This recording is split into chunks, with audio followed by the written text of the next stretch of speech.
นางสาวมณฑการศรีวิราชผู้อำนวยการศูนย์ประชาสัมพันธ์และบริการท่องเที่ยวการรถไฟแห่งประเทศไทยเป็นตัวแทนนำพนักงานจากหลายภาคส่วน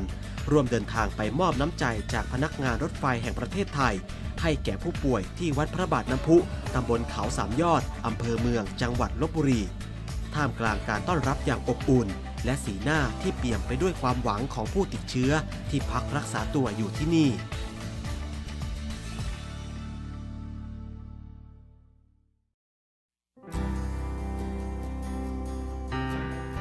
ทานน้ำใจของพนักงานรถไฟที่ช่วยกันบริจาคเงินเป็นจำนวน 34,303 บาท 75 สตางค์และสิ่งของจำเป็นสำหรับผู้ป่วยทั้งข้าวสารอาหารแห้งผ้าอ้อมผู้ใหญ่แผ่นรองกันเปื้อนผลิตภัณฑ์ทำความสะอาดและอุปกรณ์ทำแผลต่างๆเจ้าคุณอลงกฎเจ้าอาวาสวัดพระบาทน้ำพุให้การต้อนรับทีมงานพร้อมอธิบายถึงการดูแลสำหรับผู้ติดเชื้อตามวิถีพุทธขอเจริญพรญาติโยมศรัทธาสาธุชนในวาระโอกาสที่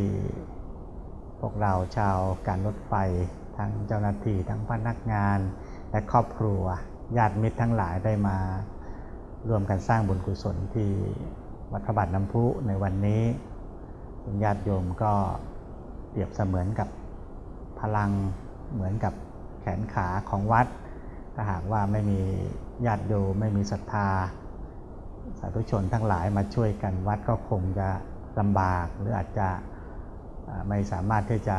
ดำเนินกิจกรรมได้ทางวัดต้องการความช่วยเหลือทั้งกำลังทรัพย์และสิ่งของเครื่องใช้ที่จำเป็นสำหรับผู้ป่วยของบริจาคที่ได้รับมาจะช่วยเยียวยาความเจ็บป่วยและช่วยพวกเขาให้ดำรงชีพได้ดีขึ้นในนามของศูนย์ประชาสัมพันธ์และบริการท่องเที่ยวนะคะต้องขอบพระคุณท่านผู้ว่าการรถไฟนะคะท่านวุฒิชาติกัลยาณมิตรนะคะผู้อนุมัติโครงการนี้รวมไปถึงต้องขอบคุณพี่น้องชาวครฟ.หรือคนรถไฟทุกคนนะคะรวมไปถึงครอบครัวที่ร่วมกันบริจาคสิ่งของและปัจจัยนะคะเพื่อให้เกิดโครงการนี้ตลอด1 วันเต็มที่พนักงานการรถไฟแห่งประเทศไทยได้มีโอกาสแบ่งปันสิ่งดีๆให้กับผู้ป่วยที่วัดพระบาทน้ำพุ